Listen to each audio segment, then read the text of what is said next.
Welcome to the Caregiver Relief Podcast, where we shine a light on tools, stories, and innovations making a difference in the lives of family caregivers and their loved ones. I'm your host, Diane Carbo, a registered nurse with over 50 years of experience supporting families through the aging process. This episode is sponsored by myvitalvault.net, your all-in-one life organizer for aging adults and caregivers.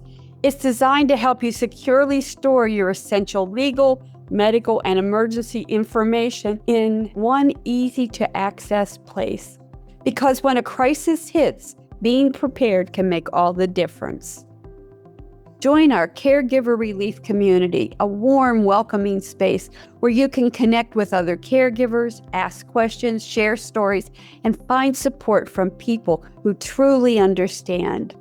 Visit community.caregiverrelief.com to join now, because caregiving is one of the hardest and most meaningful things you'll ever do, and no one should have to do it alone. And if this episode speaks to you, please take a moment to like, share, or comment. Every click helps us reach more caregivers who need encouragement, resources, and hope. Today, I'm joined by someone whose story and mission will truly resonate with anyone caring for an aging parent or a loved one. Dot Boyd is a caregiver-turned-advocate who transformed her personal experience into a passion for keeping seniors safe, dignified, and independent wherever they call home. From helping her own mother after a serious fall to becoming a certified matter of balance coach and a respected leader in fall prevention, Dot's journey is both inspiring and incredibly practical. In this episode, we'll talk about the next generation of senior safety devices, moving far beyond the old panic button, and how personalized tools and support can make all the difference in the world. Dot, I'm really excited to have you here today because it's such a timely topic. Before we jump in, can you share a little bit about you, your mom, Judy, and how caring for her shaped the work you do today? Absolutely. Thank you so much for having me on today, Diana. It's a pleasure to be here and to share my world of wisdom about senior safety and with your audience, and just to share my passion. I can hear the passion in your voice too about this subject and about caregivers. I have a soft spot for family caregivers, and maybe if you've been one, you know it, right? Yes. You know it. When you see it. Yeah. So my mom, I talk about my team, Judy.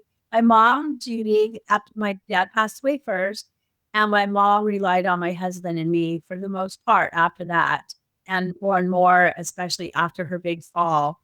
So yeah, it was, a lot of us don't sign up to be a caregiver really understanding what that means, right?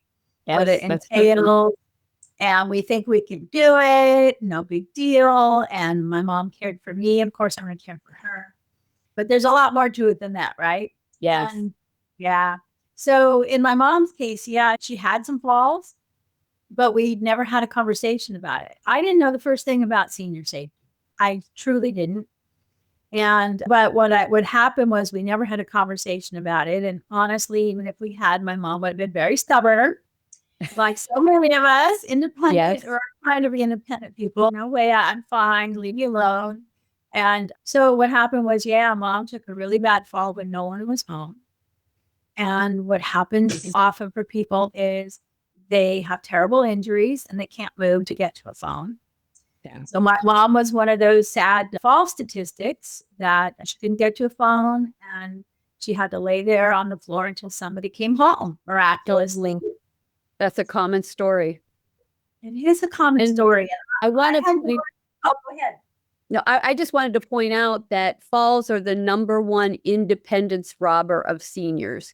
They don't know that one fall can actually put them in, never to be able to return, put them in a nursing home, or never to be able to return to their home. So I think what you're doing is so important. And especially now, as we have a silver tsunami, we need to be prepared to protect our seniors.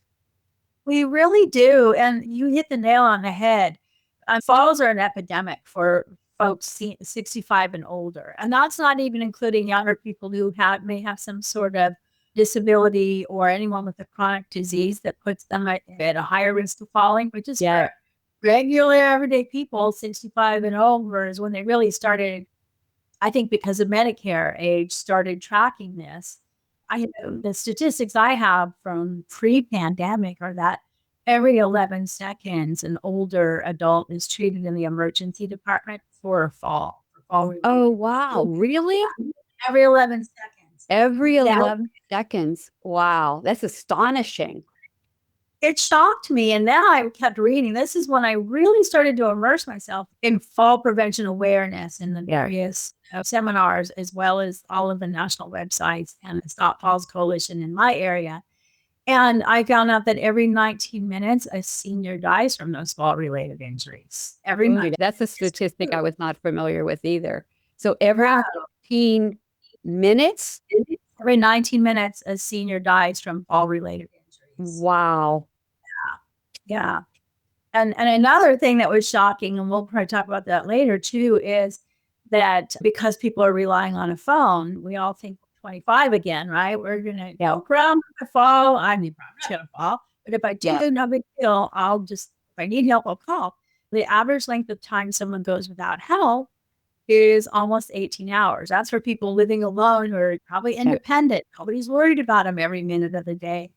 But if you can't get your phone, like in my mom's case, I can attest to that. Yes, I could tell you I've actually cared for seniors who not only laid there for 18 to 24 hours, they were unable to move at all. So they actually stopped the circulation to their body, and they actually had necrosis or dead skin.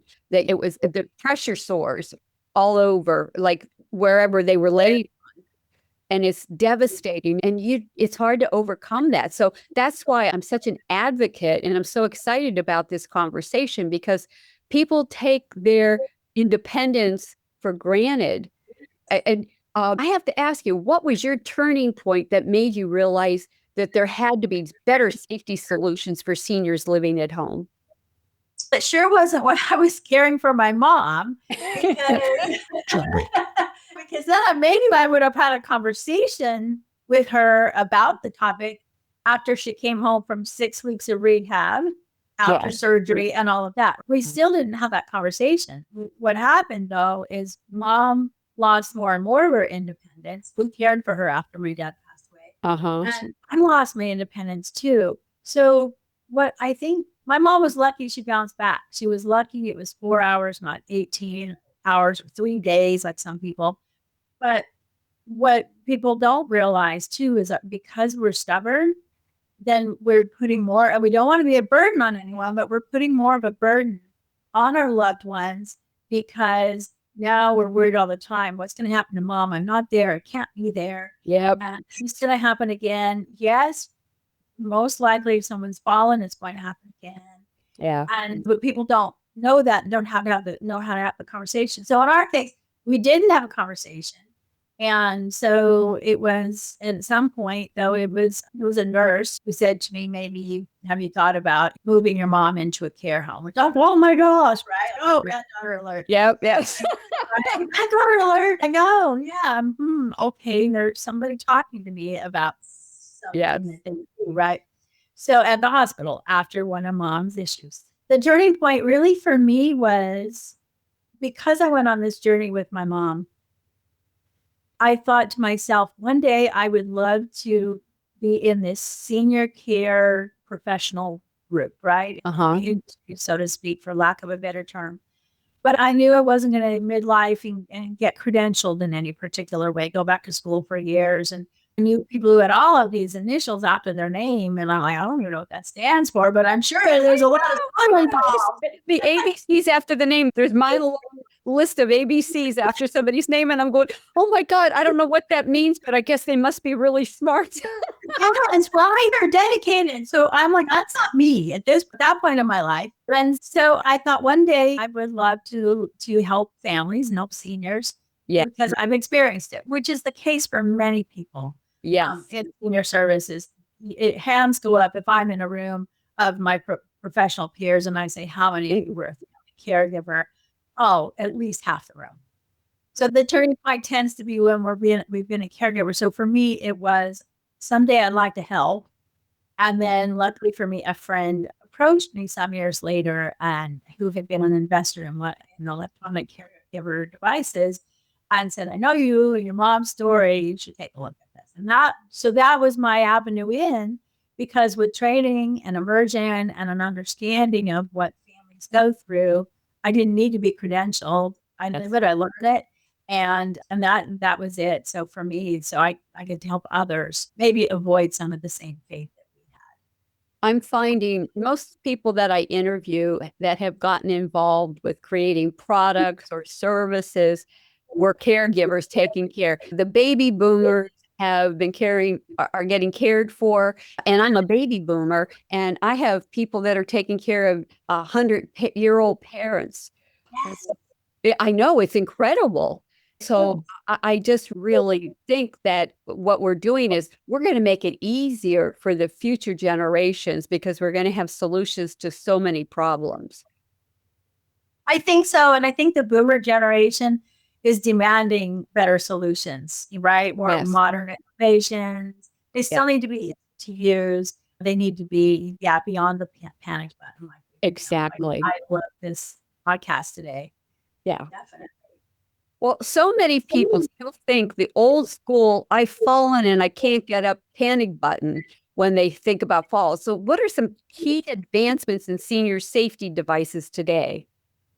That's such a great thing, because the minute I say what I do, oh yeah, you mean like I've fallen and I can't get up, right? Yeah. Unfortunately, decades of that commercial and those ads have put such a stigma on aging and on the need for tools and using any kind of tools. And there's this feeling of, oh, I'm gonna look like an old lady. I'm not having that. I hear it all the time. Yes. Right? They don't want to wear hearing aids because it makes them look old. Then that's leading to dementia because they're killing off their brain cells in their hearing when they're hearing. They don't want to walk with a cane or a walker or anything because it makes them look old. I had a 90-year-old uncle who was still very independent and stuff, went to a senior center, says, I'm not going back. They're all old people. I know. That's it. Okay, that's the crux of it right there, Diane. So whatever age we are, I don't know, just divide it into half that number, and that's who we are inside. Our body might be aging, our mind might be aging, but our core person hasn't changed. So we're looking at the world like, don't tell me what to do. Don't tell me not to use that step stool. Don't tell me to get rid of the ladders, or don't tell me, this, that, or the other. And so there's a lot of pushback. Yes. Really, because we don't want to feel old and we don't want anyone telling us we're old. But I always say this because I give a lot of fall prevention seminars. And I talk about using the tools that are available. We'll talk about those. And also using them properly and getting fitted properly for certain things. And I tell them that, because I did have more than once, but I don't want to use that cane. It makes me feel old, look old. And I'm like, I have finally started to say in a nice way, I'd rather look old than look dead or be dead. Because that's the only I'm very smart. Yeah. Right? Yep. Yeah. But my husband says I need to use my scary voice more. I don't have, people come to me often after the crisis, and I give all these presentations, and people are thinking, oh, that's not me. But my aunt was on the floor for 3 days. Yeah. She lived in a skilled nursing for a few weeks after that and died. Oh, yeah. My neighbor, I wish we checked in because we didn't realize it, but they had fallen and suffered and died, and nobody knew it till a week later. And so you'll hear these things that people know this, but we're all this younger person inside. So that's happening to old people, not me. Yeah, exactly. So that's a foundation of where we are. So thankfully, there are some better looking devices, more modern devices that do more, that are still really important to use and very simple. There's device. I think it's really important when people have to look at a safety device. Is it for use at home?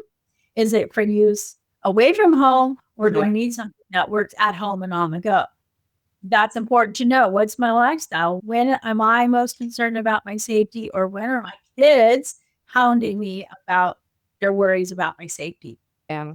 And that's kind of part of the basis for what to look for and what fits. So, how do you help families decide which devices or safety tools are best for their loved one? Yeah, I ask a lot of questions because I want to know, okay, if sometimes I'm working with adult children, and more often than not, it's daughters and daughters-in-law, right? Yeah. We know who the bulk of caregivers are. Yeah. But sometimes it's a son. But nevertheless, many times it's a worried adult child. So I'm asking them questions about what are your concerns? When are you most concerned about your mom or your dad's safety? Is it at home? Is it on the go? Is it both? Do they live alone? I ask questions about what are their health conditions, right? Have they fallen? Do they have a fall history? All of these kinds of things. Yeah. Do they have a pacemaker or maybe a deep brain stimulator, like a lot of folks with Parkinson's have? Yeah. There's various things. Do they have peripheral neuropathy, whatnot? So all of these kinds of things to know so that I can have a better understanding of their health. And then I ask what's their daily life like. Are they mobile, going active, doing things, leaving the house alone? And so I get a lot of answers that way. So I can help decide and help a family decide what device makes the most sense to address their concerns. And if I'm working directly with the senior, the client who's going to make decisions on his or her own, I ask really a lot of the same questions. And what are their goals? Is your goal to stay in the home you love? This aging in place idea, which is what most people want to do. Yeah. Yeah. They want to stay home, but they don't want to they don't want any kind of safety equipment that makes them think that they can't stay home. They fight against themselves because it impacts their vision or their image of themselves, is what I want to say. Yes, because as a younger self thinking, I'm fine, everybody leave me alone, why are my kids driving me nuts? And I tell them they love you. First of all, if you got a helicopter of kids, it's because they love you and they're worried about you. And I tell them there's reason to be worried because you want to be using the tools to help you be safe, and you want to be able to get help right away, not hours or days later. Yeah. I wish you could go on the road with me, Diane, because I did have a nurse sit in on my presentation a few years ago, and she says, Dot, you need to tell everybody about pressure sores when they're laying there on the ground, and sorry, but you have to urinate on yourself at some point, right? And you've got now you may have open wounds that have to heal, and you didn't get help for a stroke in that golden hour. All of these things that impact our comeback and our independence, and nurses know this better than anyone. Yeah, I just was astonished yesterday. I have a client that's in a nursing home, and he's developed pressure sores. And I was like, he's diabetic, his pressure sores on his heels and his butt, and they're sending him home soon.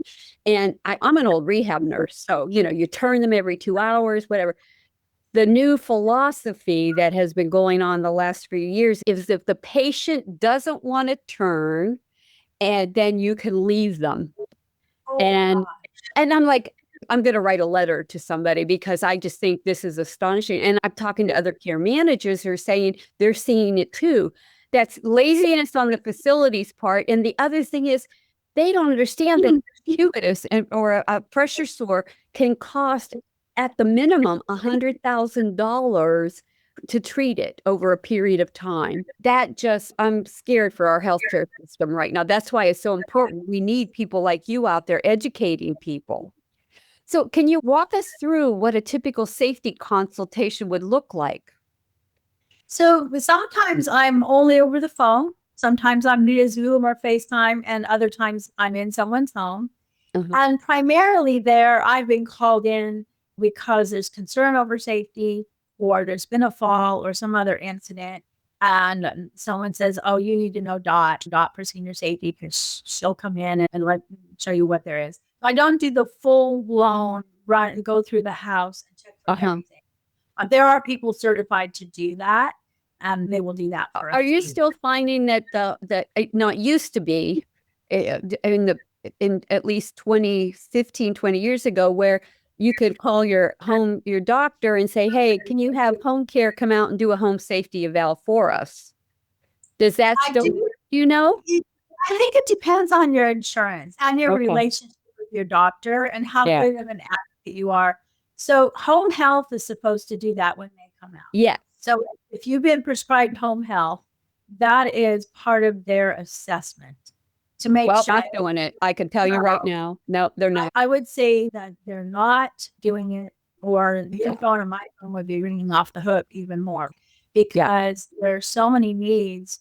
And what I find is, and I went through this with my mom, and I hear it all the time, is okay, mom was in the hospital, and it could have been for a urinary tract infection. That also increases a person's risk of falling because you get disoriented and delirious in my mom's case, and you can have sepsis, and it can be a huge nightmare. So mom would go through this process, go to the hospital, and then they would call and say, okay, we're sending your mom home today.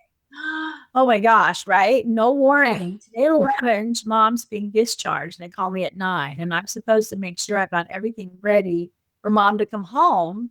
What the heck do I know? Even including caring for wounds, right?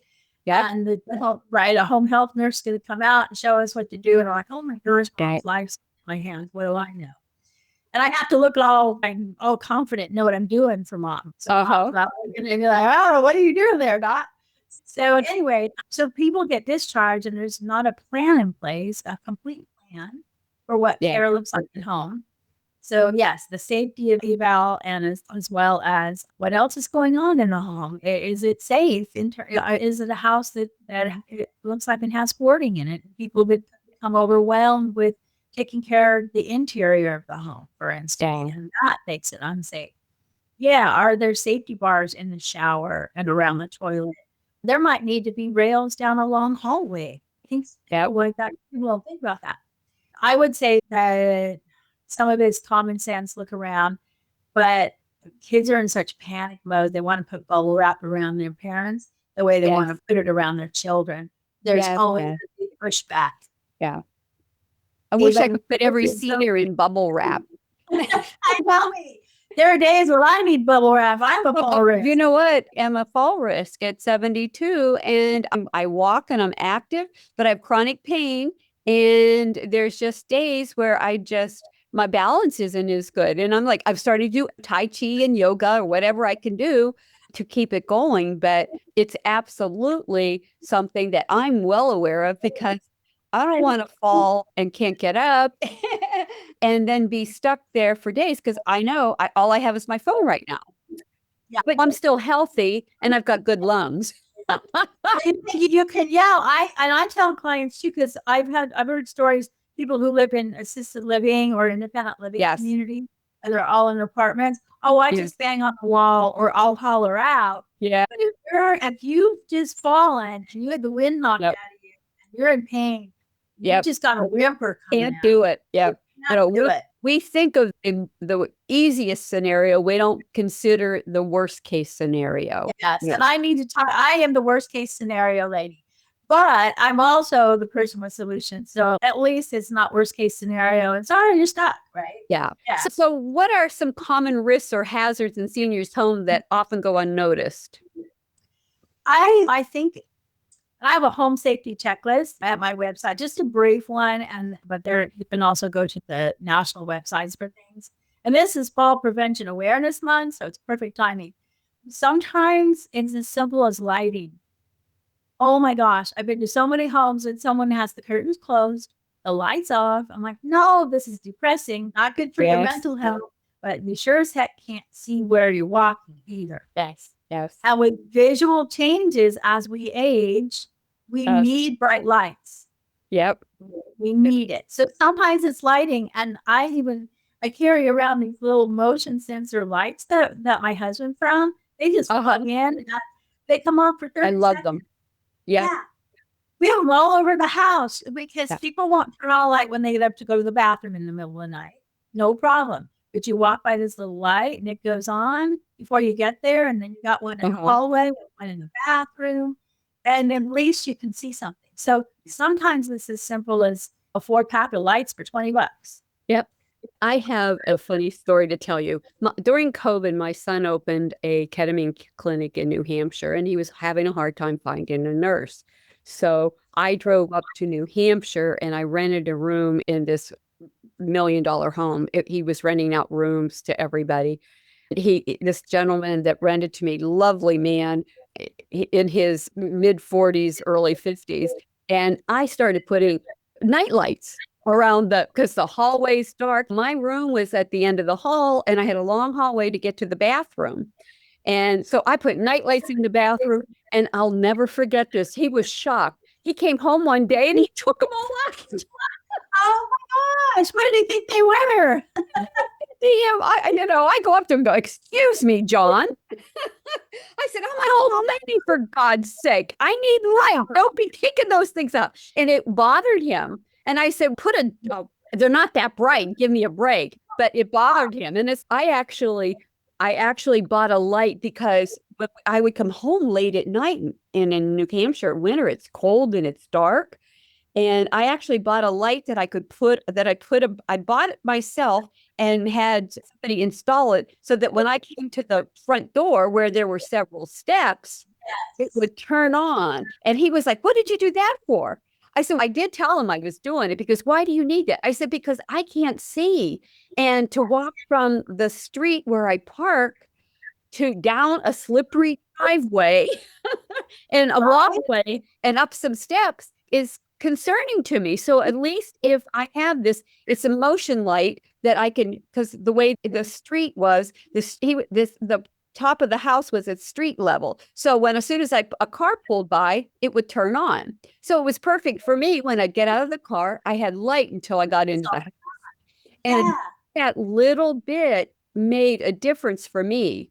But you just have to educate people that, what do you need it for? That's the thing is, and part of my conversations with people too, especially when I give my seminars, I'm concerned that seniors won't go visit their adult kids anymore. And they have to fly. It's a pain. But a lot of people are still willing to do that, right? To get on a plane, go visit their loved ones, see the grandkids. But when they stop going or they're reluctant to go, it can be things as simple as the toilet is too low in the guest bathroom. Yeah. How to get on and off that toilet, or the bed is too dang high. Yep. Right. Or whatever, the steps, I can't get in the steps, the front door or in the back door. Yep. There are things.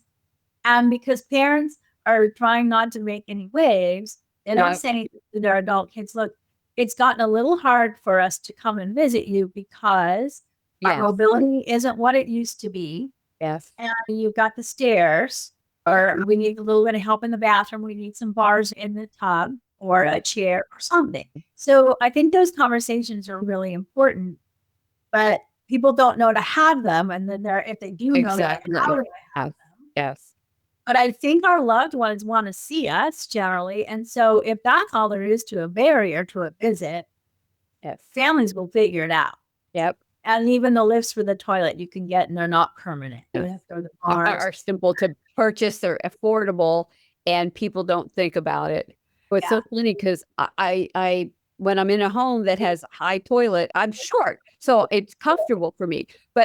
And it's so funny because my knees are going now. I got bone on bone knees, and trying to avoid total knee replacements at this point in time. But when I'm on, all of a sudden I'm sitting down and I'm going, "Wait, I'm going to fall down," because it's so low, and I've forgotten. But public toilets are way too low. Oh my God, yes. All to be changed out. I will tell you a story that is pretty horrific. I met a gentleman about 5 years ago, and he told me that when he was about 55 years old, his knees gave out on him getting off the toilet.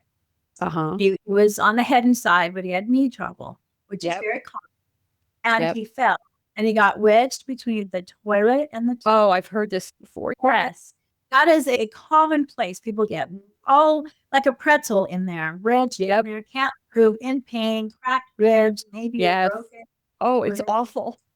And he was not even in the age group yet of 65 and older. Exactly. So he told me, and I was shocked when he told me this. Do you know how many days he was alive and wedged in there before somebody found him? I have no idea. 5. I know. No. 5 days. Now, most people would not live through that. No, because he was young. Yeah. And it was still a tub, not a shower. And he was able to reach, even in agony, he was able to reach over to the faucet and drink water. That was the only thing that saved him, because 5 days without water is pretty rough. Yes, yes.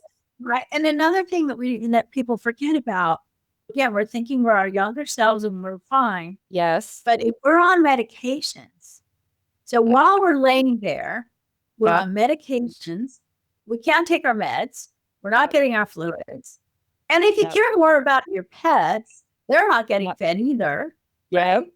Yeah. And so even if you don't care about yourself, and then of course, the scary thing too is for the adult kids is to think like, oh, because mom's stubborn. Yeah. When I come visit her tomorrow on Wednesday mornings, Thursday morning, whatever day it is, oh my God, I might find her on the floor in a world of hurt, or maybe not alive, or dad, or whoever. And so it's this worry, because the reality is we can do everything right. We can take all the balance classes and strength training, all of that, and we can still fall over our cat or our dog. Yeah, exactly. It happens. It happens. Yeah. Or a neighbor's dog gets loose and knocks you over. Why is that your fault? Right? Yeah. It happens. It happens. Gosh, my mom fell next to me in the long hallway going to visit my dad in ICU. We were next to each other on a Friday night, and I could see it happening. There she was to the right. Nothing I could do about it. Down she went. And boy, did she bang up her knee. She was 84 at that point. Oh, God bless her. It was awful. And so we spent the evening in x-ray and doing all that, and told the nurse, tell dad we'll see him after a while. But there you go. I'm right there, and I couldn't do anything for her. Yeah. So sometimes. And it's a helpless feeling. It's a helpless feeling. A helpless feeling. Yeah. So there are steps people can take, to use the pun, steps, lighting, and putting, even, don't lock the bathroom door, because if emergency responders need to get to you, these are simple stuff, right? Yeah. But lighting and handrails, and even rails outside the back door down into the steps to the garage, or down the front, whatever can help. And then throw rugs, we all know they're a disaster, right? Here's why I think people love rugs, right? They're cozy, they're padded, whatever. Have you noticed, Diana, as we get older, we're not picking up our feet the way we used to when we were younger? I have noticed that with me. I wear flip-flops a lot because I'm in Myrtle Beach here and it's warm, and I have bunionettes. My feet are awful. So and wearing flip-flops, I don't have pain if I would wear a regular shoe. My feet are so wide, I can walk on water like a duck. So finding good, comfortable shoes is really hard for me. And I've noticed recently that every once in a while, I'm like stuttering when I walk. And I said, oh my gosh, I got to get some PT. I got to do something to make sure I lift those feet up more. I know. I find myself too. It's like I'm walking in slippers, right? Shuffling a lot. So we call it the old person shuffle. So that gets into trouble. That gets us into trouble. Just like when we go from hardwood floor to carpet, there's a little threshold there, or just a tiny bit of a change with the rug, or anything. We're not lifting our feet up. So again, we have to be aware that we may be thinking we're our younger selves, but our body's doing some other things. Yeah. My body feels like it's 100, but my spirit feels like I'm still 16. I want to be young, and I'm just not. Now, you're a certified coach for A Matter of Balance. Can you talk to us about how that program works, and how does fall prevention tie into overall senior independence and dignity? Oh, yeah. So that class, and it came out of Maine Health, out of the state of Maine. And it is evidence-based. It's one of many, I think, evidence-based fall prevention classes. There's size, another one. There's, in my area, there's something called Live and Strong, I think, something like that. So there's a lot of things like that. So the Matter of Balance class, it is 8 2-hour sessions. So it's a pretty big commitment. And it's meant to be discussions with peers. So it's designed to be 12 to 14 seniors together in the classroom and to learn, first of all, to recognize if they have any fear of falling, because many people who have fallen have a fear of falling now. And so what they do is they limit their activity, they limit their lives, which also increases their risk of falling because they're isolated. They're not moving as much. It also impacts their mental health and all that. So a lot of the discussion is around that. Some great videos in the class that have been produced with interviewing seniors and before and after they took the class. And then there's exercises that are really great. And we can talk about those too when we talk about the virtual caregiver in another podcast.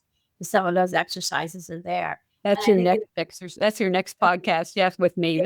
I'm excited about that one too. I really am, because you're helping us overcome our aging and helping us age gracefully if we choose to. Because most of us want to live a quality life. How many years we have left? But we need to know how to be smart about it and what tools are out there. And what are the basic things we need to do daily? So that class is really great because it's designed to give people a sense of confidence again, to be able to enjoy their lives and then to stick with those balance exercises. It's so important. Really is. You've helped so many families create what you call Team Judy. Could you tell us more about that and how this support network works and why it's essential? Yeah. So when I was caring for Mom, every time I find some kind person out there who would give me a nugget of direction, of help or something, I was like, oh, they're my Team Judy. I just came and I got my Team Judy. And that was a very small team. I had no idea what I was doing, but they were still people who were helping me understand the aging process or understanding what Mom's symptoms mean or where we're going here. Yeah. And for me, I had nurses. Nurses still are my heroes. Nurses were my heroes during that time period because they, more than doctors, were the ones who would tell me like it is, right? Tell me like it is, they say. And it wasn't always easy to hear. But their wisdom and their ability to get past any kind of stereotypes and things. So they were wonderful. And then I had a placement agent. Once one of those nurses said, you really need to think about maybe you want to be your mom's daughter, not her caregiver. Right? What a concept. Yeah. So then I found a placement agent so that if we were going to talk about moving Mom, I didn't have to figure it all out by myself. That was important. So I will be on that now. So when I meet with families, and these are resources that in your own community that I've networked in my community. And then my community of different professionals, they may know someone in another area, another state, another county, another city, where then I can help somebody find their own Team Judy of people they need, because you can't go it alone. I always say aging is a team sport. Aging safely is a team sport. And don't go it alone. And if you're a family caregiver and you're trying to shoulder it all, you're going to fall apart first. I don't care how old you are. Yeah, exactly. I am laughing at you talking about this because we don't want to look at ourselves as aging at all. And like you said, I always look at the meme where you have this little old lady with a cane and her hair bun up looking in the mirror and she sees a ballerina, because that was so me. I know. And let me just say this to the younger generation, try to talk to your parents. Okay, let's say they're in their minds, they're 30, 40, whatever, and you're their daughter or son. They're looking at you like you're 12 or 16. So what the heck do you know? And why are you an expert? And why are you telling them what to do? Right? Because they don't change that much. The roles change, but the attitudes, the feelings. The attitude sucks and it's there. Yeah. So that's part of the issue. I just had lunch with an old roommate. She's in her mid 80s and she worked up until COVID working as a nurse, giving injections for Passport Health, I think it was, for immunizations to travel. And she's really declined since COVID because she stopped working. And her daughter got her "I've fallen and I can't get up" button. Do you know she got it to appease her daughter, and then she sent it back when her daughter went on a cruise so that she'd know that she'd be protected. She sent it back the first day. She didn't want anything to do with it. I'm like, oh my gosh. And here's an educated female, a nurse, who just had heart surgery and foot surgery. And I'm like, what planet are you on? And while you call about Teen Judy, I push encourage people to create a care partner support group. And Yes. I actually, before she left, because I know my old roommate very well, I said to her daughter, Peggy, you have to absolutely get people that we can call in case of an emergency, because I know. And she had somebody, she set up a system where we all either took her to lunch or checked on her during the day. She had people calling her all day long, every day for the 10 days her daughter was gone. And she probably got more activity and things than she did if she was living at home with her daughter. But it was really important because she's such a fall risk, and she's starting to touch a dementia, and I just worry about her. But she is stubborn, thick-headed. I'm fine. I'm going to go out. I'm just going to go to sleep someday, and I'm not going to wake up. But she knows it doesn't happen that way. But that's in her mind. Okay, so I got to tell you something. I love nurses, and they are my heroes. But nurses are the most stubborn. So what you're telling me about her is no surprise, because I have clients who are retired nurses. Yes. The pushback they gave their kids on getting one of my... I resemble that remark. Yeah. Because you guys knew it all, and you knew more than doctors in many cases, and so you have this sense of control. I think nurses have a sense of, I'm in control, I got it going on, I'm smart, don't worry about me. Yeah. But we all know. You're absolutely right. And it's hard to, it's a personal growth experience to accept help. And when you've been a caregiver all your life and people have come to you for help and support, all of a sudden you're in a role where you need help. It's a very unfamiliar and uncomfortable role for many of us. Yeah. It really is. I've seen it. I know so many nurses. I'm trying not to be that way. I'm going to be successful. But I keep saying to myself, I have to be patient. I have to accept that this is my body now, because my body's broken. I had chronic pain all over from years of picking up men. I always tease them. Yeah, we didn't have the amount of equipment, or were never encouraged to use the equipment we had. And I did rehab, quads, paras, strokes, head injuries, physically did pick up people. And it's just my whole back is ruined, my shoulder, everything, my knees.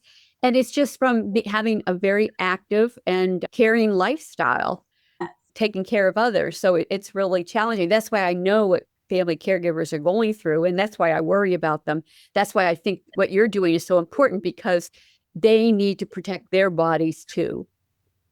They do, and no one talks to them about that. Nope. Do family caregivers get any training on how to turn their mom or their dad, or to lift someone, or to help them out of bed or out of their chair? No. Yes. We train. Yeah. And I get it. Our healthcare system is at the brink. But families are given so much responsibility now for caring. And maybe in the old days where multiple generations all lived together nearby, but now you might have one adult child in town where mom and dad are. That was my case. Thankfully, I had my husband, and my siblings live out of town. So it was pretty much on me.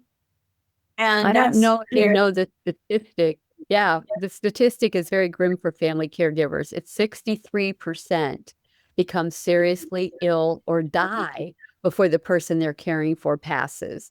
And that's astonishing. And that's up 13% from 20 years ago. And with the changes in Medicare right now, they're sending people home, and they're expecting family caregivers to provide care that was once provided by healthcare professionals. We're going to see people dying, the caregivers being killed off before the seniors. because they're trying so hard. It's frightening. It's absolutely frightening to me.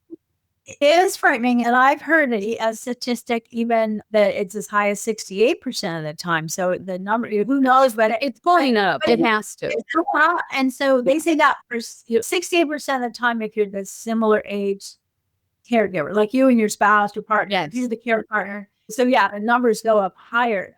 And I have many clients or families who come to me like fidgety tied because dad is killing himself taking care of mom, or the other way around. And no one wants to give an inch and get some help in the house or get some safety devices. The care partner can leave the house. But people also, and we could talk about the Gene Hackman story, which his care partner was 30 years younger than him. After Gene Hackman, so his wife was 65.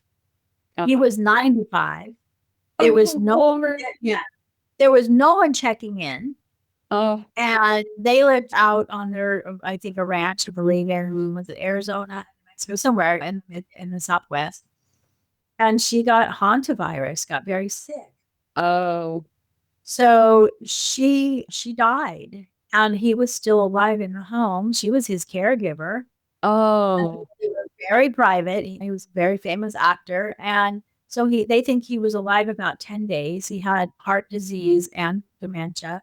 And so there he is in pets and things. yes. And so there was no team approach to this.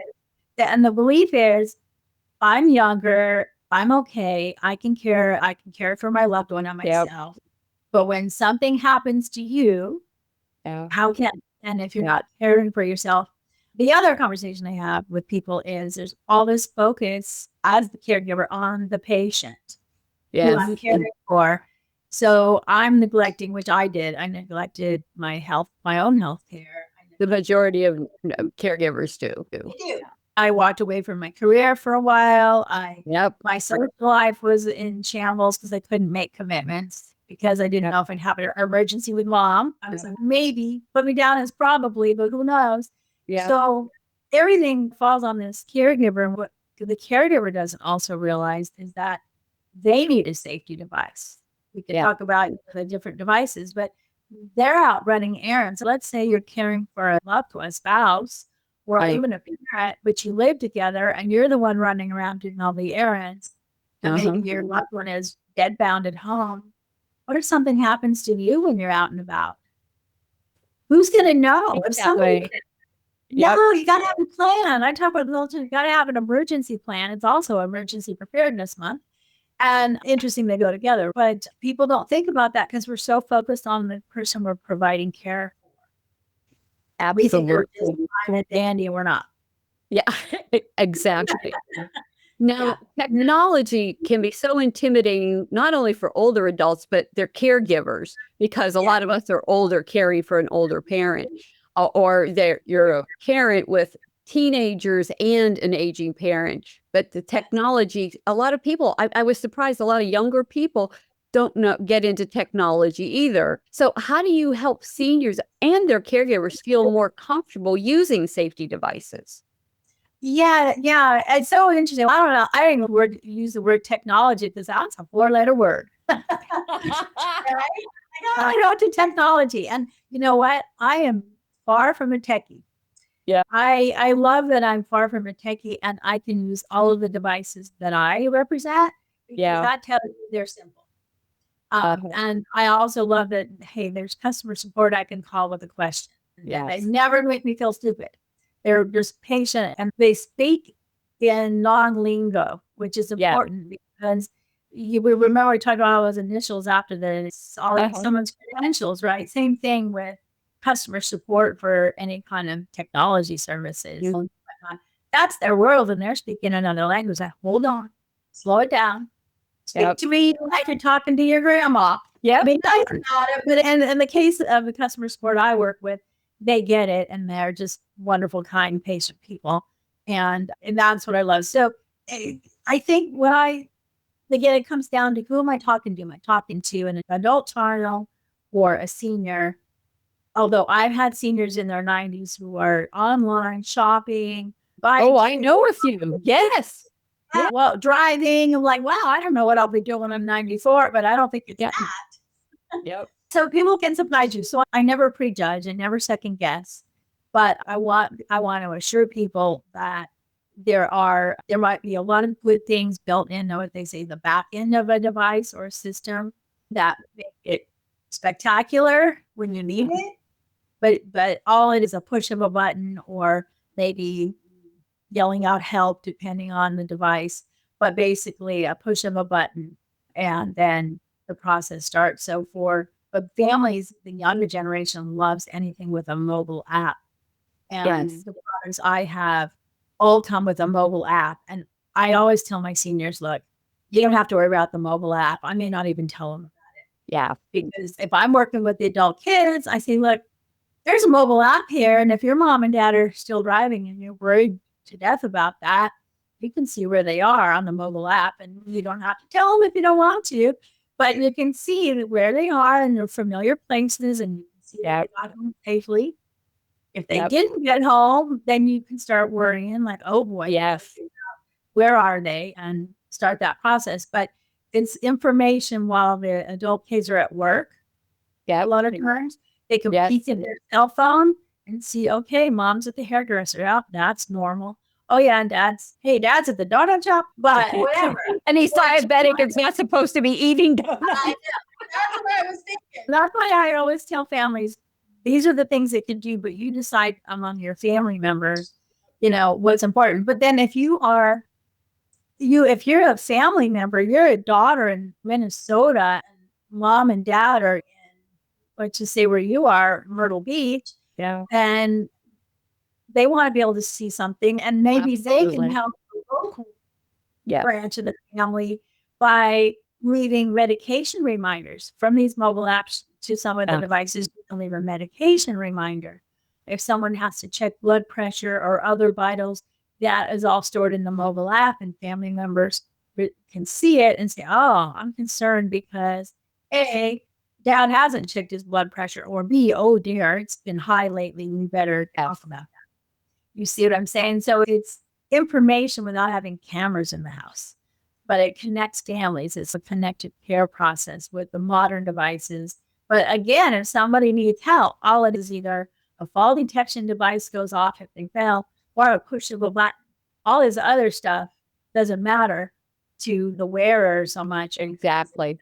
Other people can manage the other stuff if they want to use it. Oh. Yeah. What's your biggest piece of advice for caregivers who are overwhelmed and don't know where to start when it comes to keeping their loved one safe at home? Yeah, boy, the biggest piece of advice, they can always call me or email me or visit my website to get a sense of what I have, because I will have an honest conversation with them. We'll figure out what is their biggest worry.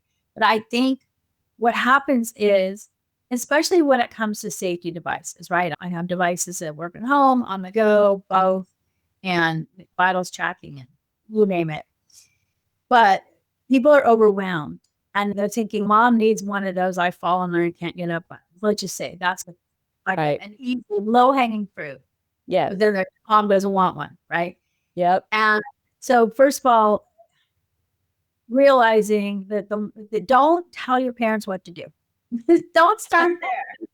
I'll tell you what not to do. Don't start being the expert on how they live their lives. Yes. From that, you're just going to get pushback.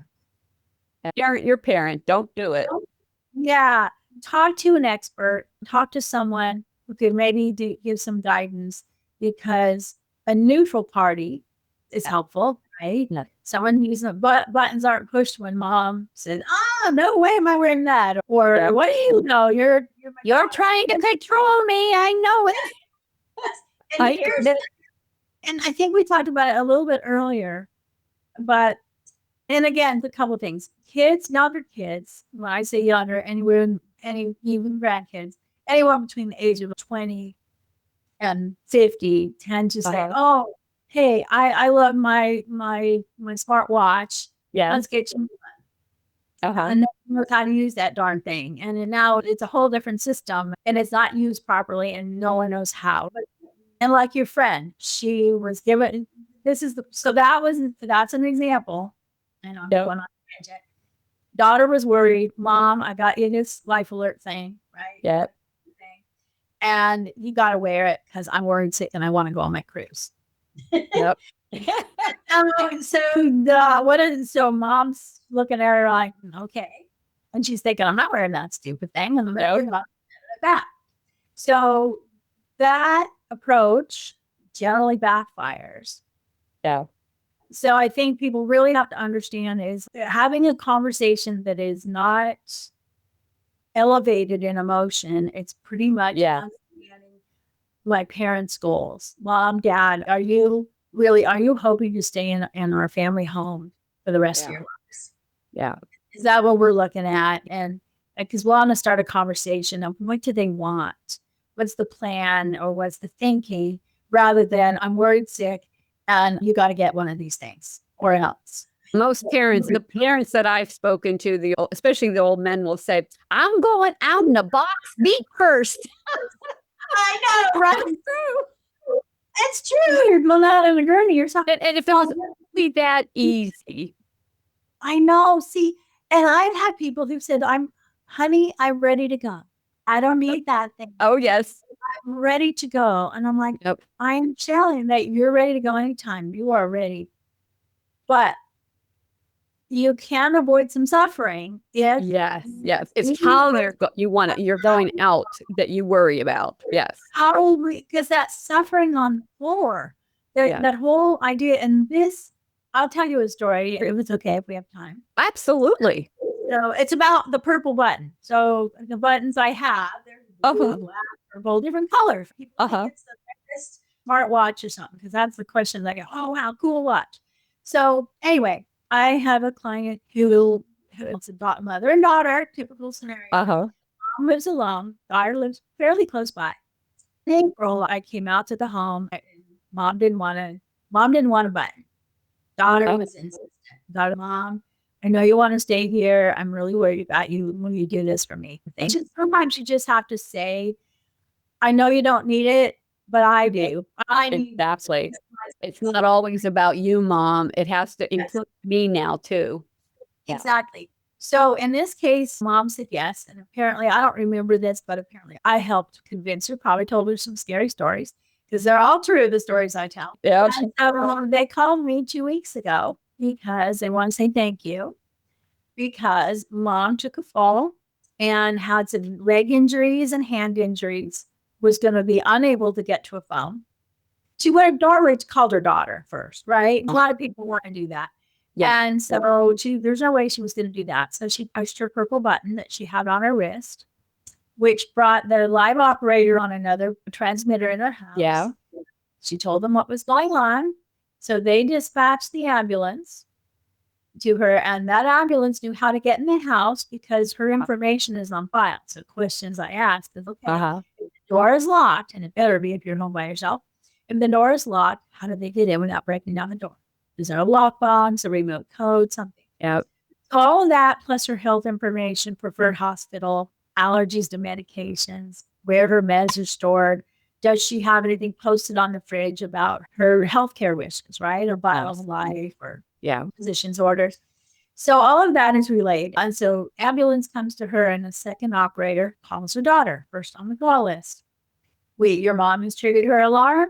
She has some injuries. We have an ambulance on the way. Would you like to wait on hold while we gather information from the scene? Absolutely. Daughter holds her breath. Oh my God, what's happening? So what happened was, Mom needed to go to the hospital. She had some surgery. And the daughter called me bedside from her mom at the rehab hospital to tell me that everything worked like a charm. Thank you very much. And Mom is so glad she has it. She's telling everybody about her purple button. See, that's the thing. It's like so here to give your audience an idea, this daughter and mom are very close and live close by. So daughter sees her every day. She left the house at 5 p.m. Mom fell at 5:45 p.m. Oh, wow. Daughter comes over daughter's planning on coming over next day at 10 a.m. Now, that's the routine. Mom would have been on the floor for 16 hours. Yes. In agony. Not uncommon. Right. Button on. Yeah. And she could have had a blue button, a black one, or a gray one, doesn't matter what color. Yeah. And so that's the thing, that average length of time when someone Yeah. lives alone, 18 hours, she would have had 16 hours of agony. And honestly, do I want to be laying on a floor thinking, is this phone going out? Because I couldn't get to the phone. Yeah. I have a girlfriend whose mom was in Asheville during the floods, Asheville, North Carolina during the floods, and she fell and she couldn't, Alexa wouldn't connect. And she laid there for days. And it's terrible. But it happens because they tried to put a system in place, but it was an inefficient system. Ask Alexa to call. And in a situation like that, they lost all the electricity, all that, and it just went down. So it was really a frightening situation. And that would be, it really would be very frightening. And we're trying to reduce fear and have people enjoy Yes, their lives. absolutely. And build confidence. Yes. Confidence to enjoy life and live on your own terms. That's what we want. Yeah, exactly. Dot, I've enjoyed you so much and I appreciate all the information. Can you tell people how they can find you? Oh, absolutely. So I have a shiny, bright new website that I love. It's easy to navigate. There's even some of the fall safety tips on there, as well as devices. They can find me at dot4seniorsafety.com. So dot4seniorsafety.com, or call me or text me at 916-799-1660. Wonderful. And all that information, we create a page on our site with all this information, and it will be there for our listeners to go and find you as well. To my family caregivers out there, you are the most important part of the caregiving equation. Without you, it all falls apart. So please learn to be gentle with yourself. Practice self-care every day because you are worth it.